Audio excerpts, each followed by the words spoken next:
Very good morning to you all.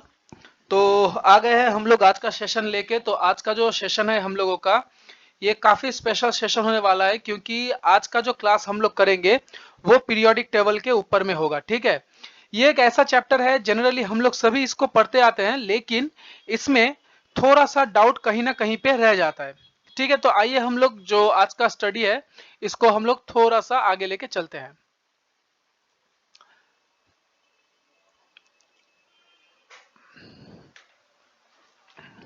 देखिए, हमारे पास total 118 elements है, राइट। अब इन 118 एलिमेंट्स को हम लोग दो तरीके से क्लासिफाई कर सकते हैं। कौन सा? एक है आप लोगों का नेचुरल, दूसरा है सिंथेसाइज्ड।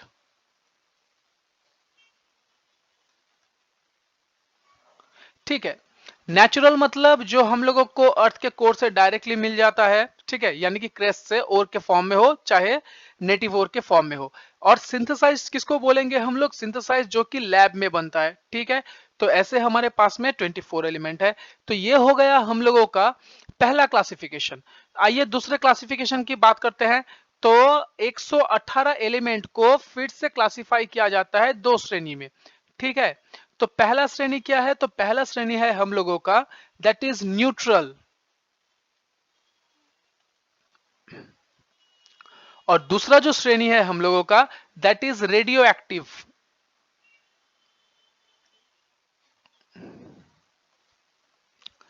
अब न्यूट्रल कितना है, रेडियो एक्टिव कितना है? तो देखिए हमारे पास में total 98 elements are neutral and 20 elements are radioactive. समझ में आया? और इसके बाद एंड द लास्ट क्लासिफिकेशन हम लोग अगर देख ले तो यहाँ पे हमारे पास में टोटल है 118 एलिमेंट। अब इसका जो क्लासिफिकेशन है इसमें कुछ को बोला जाता है मेटल्स, कुछ को बोला जाता है नॉन मेटल्स,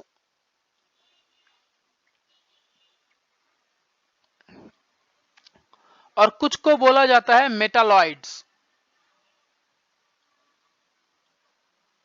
ठीक है, अब मेटल्स हमारे पास में कितने हैं? 91। नॉन मेटल्स कितने हैं? 20 है। और मेटालॉइड्स कितने हैं हमारे पास में? 7 है। ठीक है, तो अब देखिए कि हर एक बार हम लोग इन 118 एलिमेंट्स को अलग अलग तरीके से क्लासिफाई कर पा रहे हैं या समझ पा रहे हैं, लेकिन इन 118 एलिमेंट को अगर हम लोगों को सेपरेटली समझना है ना, तो ये काफी ज्यादा मुश्किल हो जाता है। इसीलिए हम लोगों को जरूरत था एक प्रॉपर सिस्टम का, इनको एक टेबल में बैठाने का, ताकि अगर एक पर्टिकुलर ग्रुप को स्टडी कर ले तो अप्रोक्सीमेटली सभी एलिमेंट्स के बारे में हम लोगों को पता चल जाए। ठीक है, तो यहीं से जन्म होता है रिक्वायरमेंट ऑफ टेबल का। ठीक है, अच्छा, अब एक चीज यहां से आप लोग याद रखिएगा फॉर एज एन एमसीक्यू। ये जो क्लासिफिकेशन है ना, ये किसने किया था? तो it was done by Antonio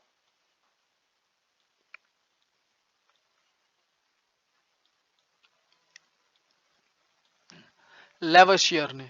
ठीक है, ये जो क्लासिफिकेशन है it was done by Antonio Lavoisier. अब बात करते हैं हम लोग कुछ स्टेटमेंट्स के ऊपर में। देखो, जैसे यहाँ पे पीरियोडिक टेबल जो है, ये पीरियोडिक टेबल बहुत बार इससे पहले मतलब बहुत बनाने का कोशिश हो चुका है। ठीक है, अब पीरियोडिक टेबल में जैसे कि डोब्रेनियर हो गया, उसके बाद में आपका न्यूलैंड आता है, उसके बाद में मेंडलीव आते हैं। तो हर एक बार हर एक साइंटिस्ट अपने अपने तरीके से पीरियोडिक टेबल को बनाते हैं। ठीक है, जैसे अगर मैं बात करूं कि हम लोग बाय द कोर्स हम लोग पढ़ेंगे मेंडलीव, हम लोग पढ़ेंगे न्यूलैंड्स, हम लोग पढ़ेंगे अबाउट हेनरी मोजले,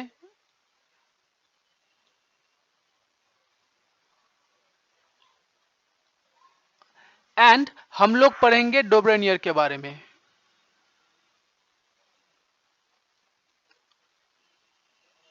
ठीक है, अब हम लोगों को एक चीज याद रखना पड़ेगा कि इन तीनों का जो पीरियोडिक टेबल था, ठीक है, इन तीनों का पीरियोडिक टेबल जो था ये एटॉमिक मास के ऊपर में बना था, राइट। इन तीनों का जो पीरियोडिक टेबल था वो एटॉमिक मास के ऊपर में बना था, वेयर एज जो हेनरी मोजले का पीरियोडिक टेबल था ये बना था आप लोगों का एटॉमिक नंबर के ऊपर। आई होप कि यहां तक आप लोगों को ये चीज क्लियर हो पा रहा है। आइए हम लोग थोड़ा आगे बढ़े। देखिए यहां पे पहले मैं टारगेट करना चाहूंगा मॉडर्न पीरियोडिक टेबल को, क्योंकि मॉडर्न पीरियोडिक टेबल ही वो जगह है जहां से आप लोगों को क्वेश्चन सबसे ज्यादा देखने को मिलेगा। ठीक है, और जो इसी के साथ साथ मेंडलीफ का पीरियोडिक टेबल है, इसी के साथ साथ न्यूलैंड का है, इसी के साथ साथ डोब्रेनियर का है, इनको भी हम लोग स्टडी करेंगे अपने सेकेंड क्लासेस में। ठीक है, अच्छा अब हम लोग थोड़ा सा स्क्रॉल डाउन करते हैं और यहाँ पे देखिए आप लोगों के स्क्रीन में विजिबल हो रहा होगा WBCS pre plus mains test series. ठीक है, ये आप लोग हमारे जो ऑफिशियल ऐप है यहाँ से आप लोग इसको दे सकते हैं, और अगर आप लोग यहाँ पे यूज करते हैं कोड द्रोणास WBCS तो आप लोगों को इंस्टेंट 10% का एफ ऑफ भी मिल जाएगा। ठीक है, तो आइए हम लोग चलते हैं हमारे नेक्स्ट जगह में, that is modern periodic table. तो फर्स्ट ऑफ ऑल यहाँ पे मैं आप लोगों का कुछ थोड़ा सा ध्यान खींचना चाहूंगा। देखिए सबसे पहला चीज, modern periodic table is based on atomic numbers. ठीक है, मॉडर्न पीरियोडिक टेबल जो है it is based on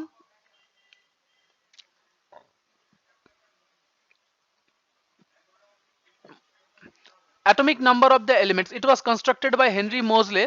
Moseley chose to construct the table on the basis of atomic number because it was more fundamental than the atomic mass.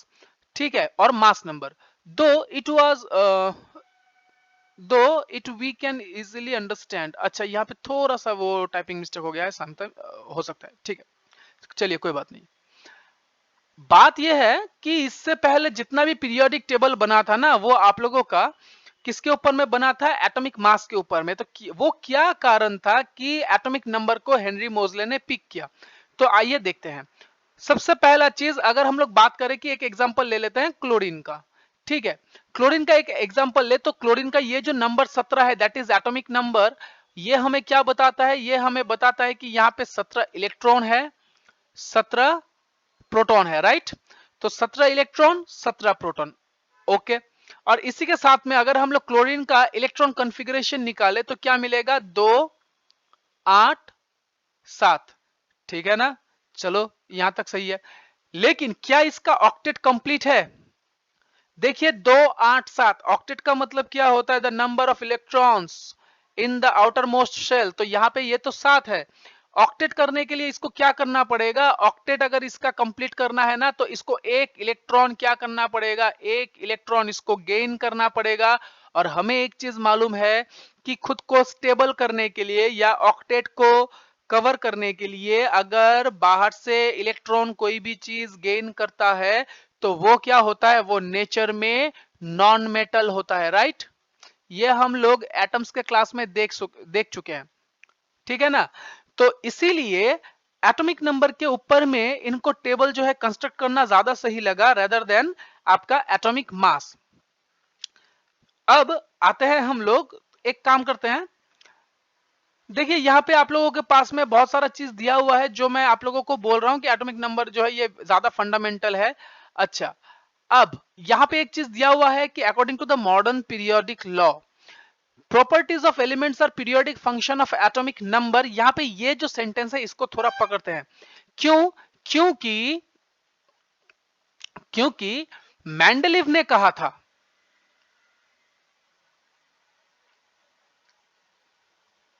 क्योंकि Mendeleev ने कहा था the physical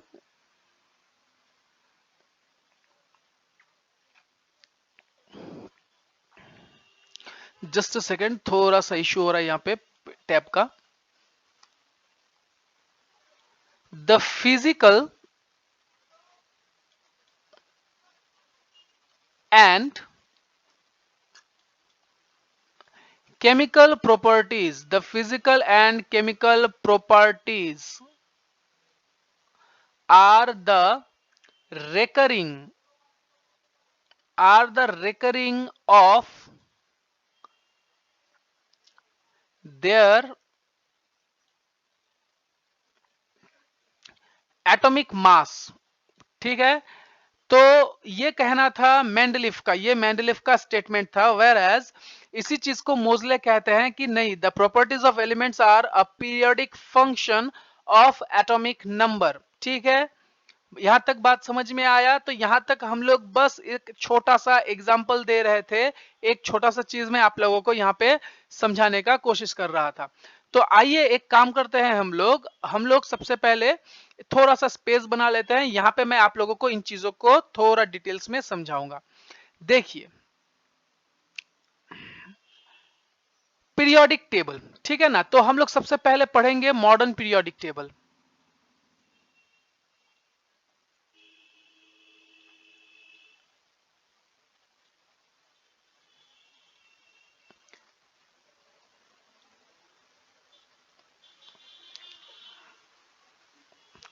तो सबसे पहले हम लोग जो चीज पढ़ने वाले हैं अभी, that is modern periodic table.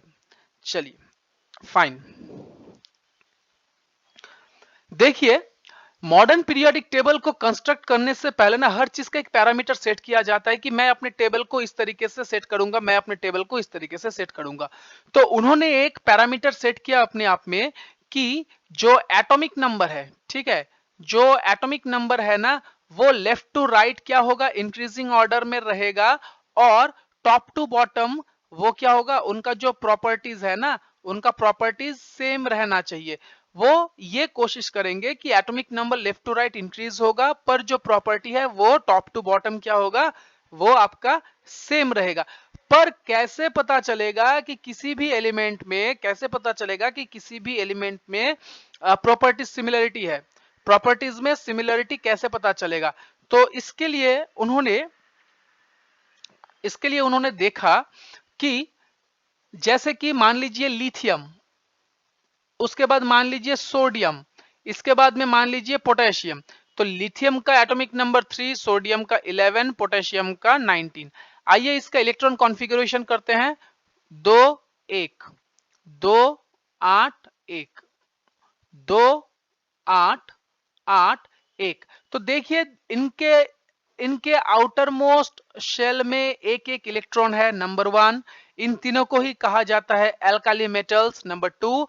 और ये तीनों का तीनों क्या होता है, ये तीनों का तीनों अपना ऑक्साइड तैयार करते हैं, यानी कि अल्कलाइन ऑक्साइड तैयार करते हैं। तो यहां से उन्होंने और एक चीज यहां पे देखा और नोटिस किया। वो नोटिस क्या था? वो ये था, the elements having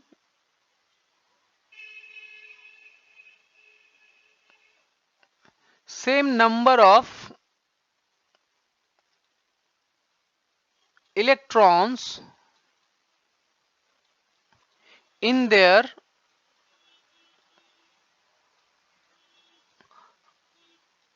outermost shell have similarity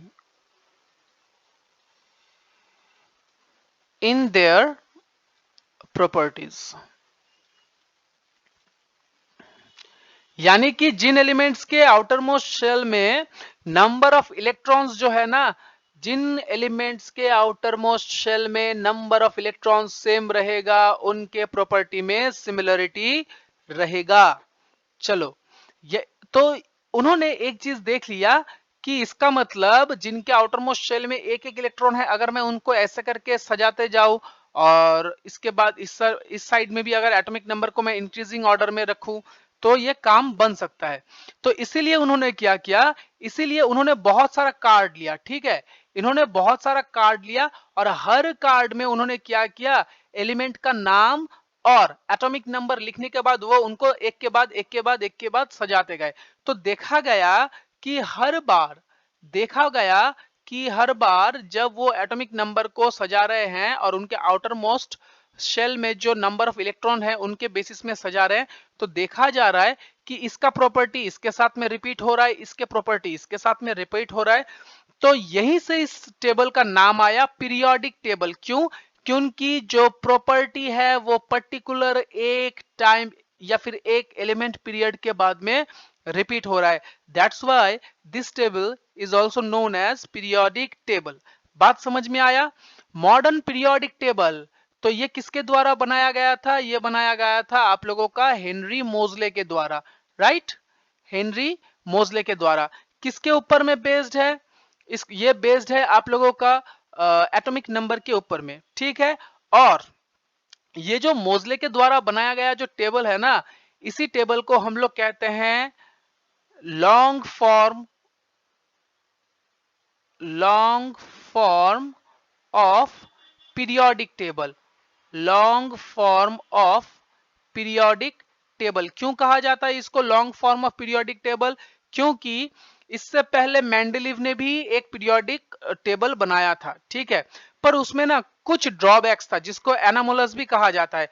वो इनके यानी कि हेनरी मोजले के पीरियोडिक टेबल से दूर होते हैं, first one.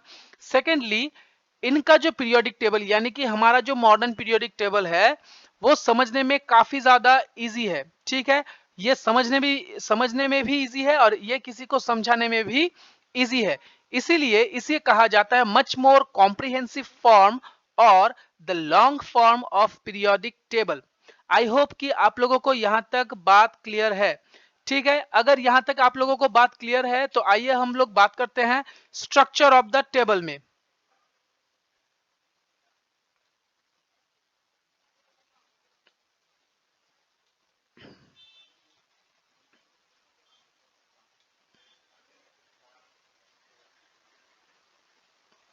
Structure of the table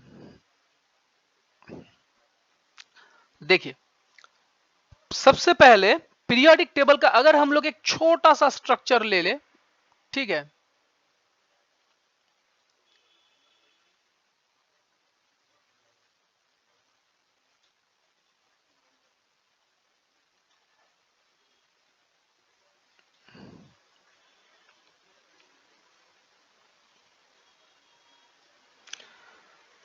अगर मैं पीरियोडिक टेबल को ऐसे करके बना लूं, एक जस्ट रफ मैं आपको आइडिया दे रहा हूं, और अगर मैं इसको मान लीजिए ऐसे करके, मैं ऐसे करके, ठीक है, यहां पे अगर मैं ऐसा करके वर्टिकल्स कॉलम्स अगर खींच दूं, ठीक है ना, तो यहाँ पे ये जो वर्टिकल कॉलम है ना ये मुझे 18 मिलेंगे पीरियोडिक टेबल में, ठीक है। आइए यहाँ पे थोड़ा सा हमारे पास में एक अच्छा ड्राइंग है, इससे समझते हैं हम लोग, ठीक है। देखिए, तो यहां पे ये जो वर्टिकल कॉलम्स है ना, ये जो वर्टिकल कॉलम्स है इनको कहा जाता है ग्रुप्स, ठीक है। और ये जो हमारे पास में जो ये जो आपका हॉरिजॉन्टल जो रोज है ना, इनको हम लोग कहते हैं पीरियड्स। बात समझ में आया? तो जो वर्टिकल कॉलम्स है इनको कहा जाएगा ग्रुप, और जो हॉरिजॉन्टल रोज है इनको कहा जाएगा पीरियड्स। तो हमारे पास में टोटल ग्रुप कितने हैं? हमारे पास में ग्रुप है 18, और हमारे पास में पीरियड कितने हैं? ये है हमारे पास में 7, ठीक है। ये नोट आप लोगों को टेलीग्राम ग्रुप में प्रोवाइड हो जाएगा, तो वहां से आप लोग आराम से इसको एक्सेस कर सकते हो, और यहां से जो डेफिनेशंस है वो आप लोग पढ़ सकते हो, ठीक है। मैं आता हूं डायरेक्टली यहाँ पे। अब देखिए यहाँ पे 18 ग्रुप है, राइट। अब 18 ग्रुप में हर ग्रुप में कितना एलिमेंट है ये याद रखना थोड़ा सा हम लोगों के लिए डिफिकल्ट होता है, ठीक है। तो इसलिए एग्जामिनर जनरली यहां से पूछता नहीं, पर आपको पूछ लेगा, क्योंकि हमारे पास में जो पीरियड है वो है 7, ठीक है ना। तो यहीं से हम लोगों को क्वेश्चन पूछा जाता है, ठीक है। तो अब हम लोग एक काम करते हैं, इसको शॉर्ट में थोड़ा सा नोट करते हैं, ठीक है। जैसे कि number of elements in the periods,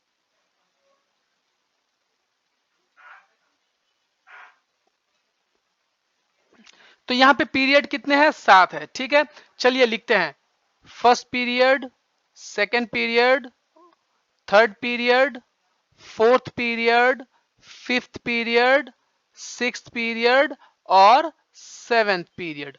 अब हर पीरियड में कितने करके एलिमेंट्स हैं आइए लिखते हैं। तो देखिए पहले पीरियड में है 2 एलिमेंट, दूसरे में है 8, तीसरे में है 8, चौदह में है फोर्थ में है 18, फिफ्थ में भी 18 है, सिक्स में कितने हैं 32 एंड सेवेंथ में कितने हैं, इट इज इनकॉम्प्लीट। क्यों इनकॉम्प्लीट है? इसका कारण यह है कि मोजले को पता था कि अगर मोजले के बाद माफ कीजिएगा, अगर मोजले के बाद, ठीक है, या फिर मोजले अगर फुल्ली टेबल को बना के सबमिट कर दे और उसके बाद अगर फिर से कोई नया एलिमेंट अगर आता है तो उसको टेबल में एकोमोडेट करने का जगह नहीं रहेगा, ठीक है। तो इसीलिए मोजले ने सेवेंथ पीरियड को इनकम्प्लीट रखा था, ताकि अगर नया कोई एलिमेंट आए तो आराम से उसको सेवेंथ पीरियड में एकोमोडेट किया जा सके। बात समझ में आया?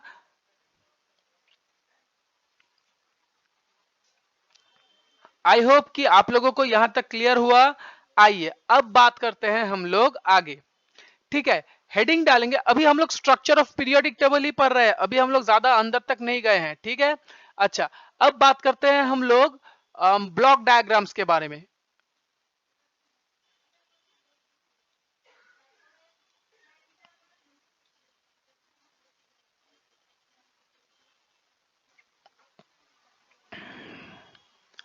तो आइए हम लोग एक पीरियोडिक टेबल का स्ट्रक्चर बनाते हैं।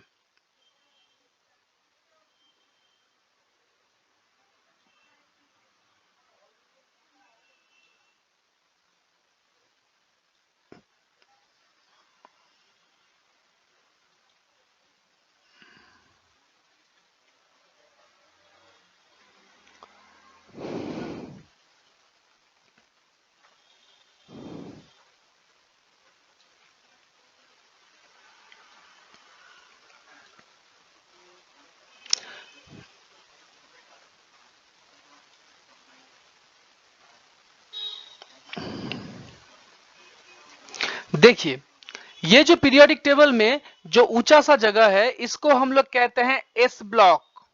ये जो ऊंचा सा जगह है इसको कहा जाता है एस ब्लॉक। ये वाला जो इस साइड का जो ऊंचा सा जगह है इसको बोला जाता है पी ब्लॉक, ठीक है। और ये जो डाउन सा जगह है इसको कहा जाता है डी ब्लॉक। बात समझ में आया? और ये जो जगह है ना इसको कहा जाता है एफ ब्लॉक। अब बात यह है कि ज्यादातर स्टूडेंट्स का प्रॉब्लम ये एफ ब्लॉक को लेके होता है, तो चलिए हम लोग इस एफ ब्लॉक का पहले झमेला हटाते हैं, ठीक है। तो सबसे पहला चीज एफ ब्लॉक के बारे में बता रहा हूं, ठीक है। जब पीरियोडिक टेबल बन रहा था ना तो वहां पे एक एलिमेंट था लैंथनम, ठीक है। मैं इसको पूरा लिख देता हूं। और एक एलिमेंट था एक्टिनम, ठीक है। तो एक एलिमेंट है लैंथनम, दूसरा एलिमेंट है एक्टिनम। अच्छा, इसका एटॉमिक नंबर है 57, एक्टिनम का एटॉमिक नंबर है 89। अब देखिए यहां पे क्या हो रहा है। जब पीरियोडिक टेबल बन रहा था ना तो देखा कि 14 एलिमेंट्स, ठीक है ना, 14 एलिमेंट्स हैव नहीं बोलेंगे, इसको हैव ही बोलेंगे। 14 elements have similarity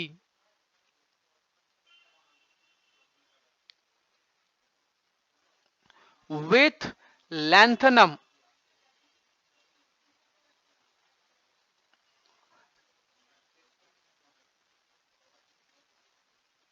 They are called lanthanides, ठीक है। और 14 elements have similarity with actinium. They are called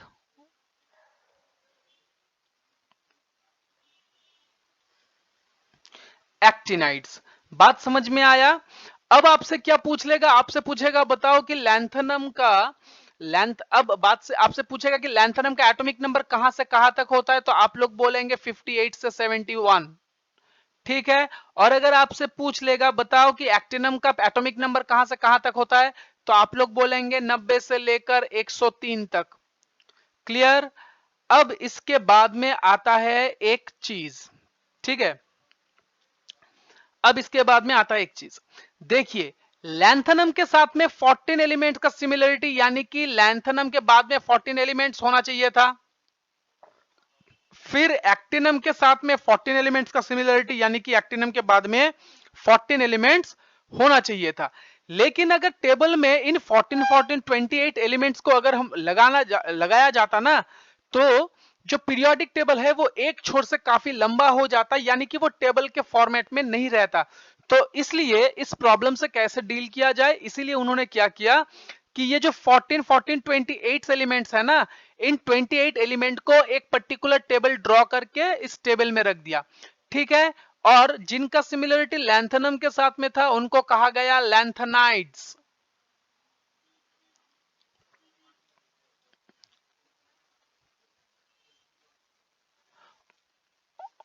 और जिनका एक्टिनम के साथ में सिमिलरिटी था उनको बोला गया एक्टिनाइड्स। बात समझ में आया। चलो अब इसके बाद आगे बढ़ते हैं। अब ये हो गया एस ब्लॉक, ये हो गया पी ब्लॉक, ये हो गया डी ब्लॉक, ठीक है। अब देखो अगर आप लोग कोई भी अगर आप लोग अगर आप लोग देखो कोई भी पीरियोडिक टेबल देखोगे ना, तो यहाँ पे जिगजैग करके आप लोगों को ना लाइन मिलेगा। इस लाइन में इस लाइन को आप लोग बॉर्डर पकड़ लो, तो इस साइड में जो चीज आप लोगों को दिखेगा दीज आर द मेटल्स, ठीक है। और ये लैंथनम एक्टिनम ये भी क्या है, ये भी मेटल्स ही है। और यहाँ पे आप लोगों को जो चीज दिखेगा दैट इज नॉन मेटल्स। तो एक कहावत तो आप लोगों ने सुना होगा ना कि जैसा देश वैसा भेष। मान लो मैं मेटल से निकल रहा हूं, तो जब जैसे जैसे मैं ऐसे करके जाऊंगा तो मैं मेटल में कन्वर्ट हो जाऊंगा, ठीक है, नॉन मेटल में कन्वर्ट हो जाऊंगा। और अगर मैं नॉन मेटल से निकल रहा हूं ऐसे करके आऊं तो मैं क्या मेटल में कन्वर्ट हो जाऊंगा, होगा कि नहीं होगा। ठीक है। अगर ऐसा होता है तो क्या समझ में आ रहा है कि एक ऐसा पॉइंट आएगा जिस जगह में मेरे बॉडी में मेटल और नॉन मेटल दोनों का प्रॉपर्टी प्रेजेंट रहेगा।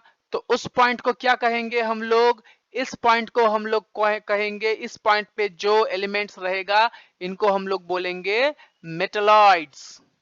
बात समझ में आया। आई होप कि ये आप लोगों को क्लियर हो रहा है। अब बढ़ते हैं आगे। देखिए अब पूरा पीरियोडिक टेबल को तो हम लोगों ने ग्रुप और पीरियड्स में बांटा है, राइट। तो एक काम करते हैं, ब्लॉक डायग्राम का कंस्ट्रक्शन देखते हैं, ठीक है। जैसे कि ग्रुप 1 एंड ग्रुप 2, इन दोनों से मिलके बनता है एस ब्लॉक, ठीक है। इसके बाद ग्रुप 2 के बाद में कौन आएगा, ग्रुप 3। तो ग्रुप 3 से लेकर, सॉरी मैंने यहां पे एंड लिख दिया, ये दैट शुड बी 2। तो 2 ग्रुप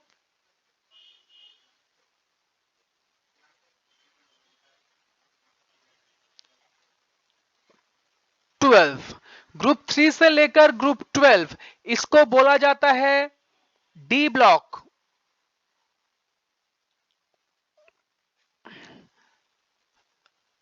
इसके बाद आएगा ग्रुप 13 से लेकर ग्रुप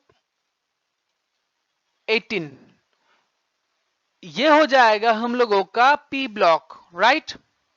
और इसके बाद location of lanthanides and actinides, location of lanthanides and actinides are called as F block.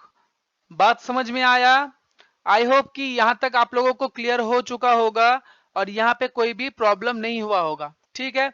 अच्छा देखो अब पीरियोडिक टेबल में यहां पे, ठीक है, यहां पे कुछ चीजों को हम लोगों को जानना पड़ेगा, ठीक है। जैसे कि अगर मैं बात करूं पीरियोडिक टेबल का स्ट्रक्चर का,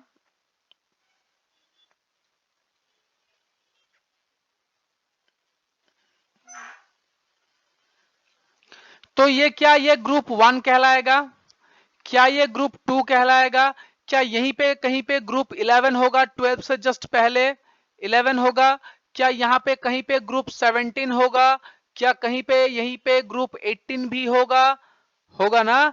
अगर ऐसा है तो इन ग्रुप्स के बारे में मैं क्यों बता रहा हूं, इसका कारण ये है कि ग्रुप 1 इसको कहा जाता है एल्काली, एल्काली मेटल ग्रुप, ठीक है, इसको कहा जाता है एल्काली मेटल ग्रुप। ग्रुप 2 इसको क्या कहा जाता है, इसको कहा जाता है एल्काली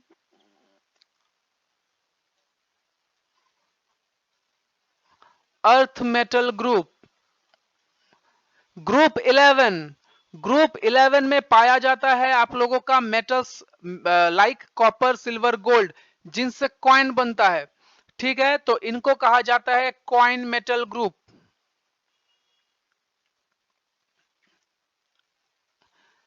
इसके बाद ग्रुप 17, इसको कहा जाता है हैलोजेंस या फिर हैलोजेन ग्रुप। और जो ग्रुप 18 है तो इसको कहा जाता है नोबल ग्रुप।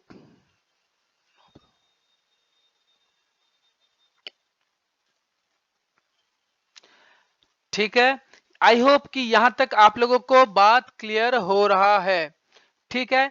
अच्छा, अब देखो, अब मैं यहां से और एक चीज आप लोगों को बताता हूं कि अगर आपको पूछ ले बताओ तो मेटल कहां पे मिलेगा, तो मेटल किस किस ग्रुप में मिलेगा, तो आपका आंसर होगा SPDF, मेटल हर जगह में मिलेगा। अगर आपको पूछे कि ओनली मेटल कहां पे मिलेगा, सिर्फ और सिर्फ मेटल, तो वो मिलेगा कहां पे, तो सबसे पहला चीज ये डी, ये वाला जगह में सिर्फ ओनली मेटल होगा, और एफ में होगा। वन में क्यों नहीं होगा, क्योंकि यहाँ पे हाइड्रोजन बैठा हुआ होता है, ठीक है, तो ओनली मेटल कहां पे मिलेगा डी एंड एफ में, ठीक है। अगर मैं कहूं आप लोगों को कि मेटालॉइड्स कहां पे मिलेगा, तो मेटालॉइड्स मिलेगा आप लोगों का पी ब्लॉक में, राइट। अगर मैं आपसे पूछूं कहां पे मिलेगा आप लोगों को metal plus non metal plus metalloids, तो आप लोग बोलेंगे पी ब्लॉक।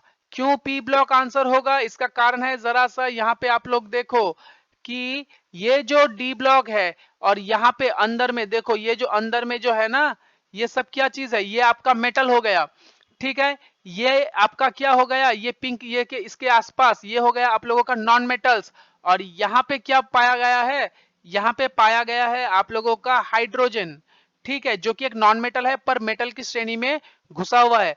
तो हम लोगों का पॉइंट क्या था, metal plus non metal plus metalloids. तो देखो मेटल नॉन मेटल मेटालॉइड कहां पे है, देखो ये देखो लेड मेटल है, ठीक है, ये silicon germanium arsenic antimony metalloids है, और ये देखो फास्फोरस सल्फर, ये सब के सब नॉन मेटल है, तो ये कहां पे है, ये सब पी ब्लॉक्स में ही पाए गए हैं। बात समझ में आया। अच्छा, और अगर आपसे पूछ ले मेटल्स नॉन मेटल्स कहां कहां पे पाए जाएंगे, तो आप लोग बोलेंगे एस ब्लॉक में और पी ब्लॉक में, ठीक है, एस ब्लॉक में और पी ब्लॉक में। इसी के साथ साथ अगर आपको बोल दिया जाए कि इनमें से कौन सा ट्रांजिशन ब्लॉक के नाम से जाना जाता है, ठीक है, ट्रांजिशन, ट्रांजिशन ब्लॉक किसको बोला जाता है, तो आप लोग कहेंगे कि ग्रुप डी जो है, ग्रुप डी, इसको बोला जाता है ट्रांजिशन ब्लॉक, ठीक है। ये था पीरियोडिक टेबल का फिजिकल प्रॉपर्टीज, ठीक है।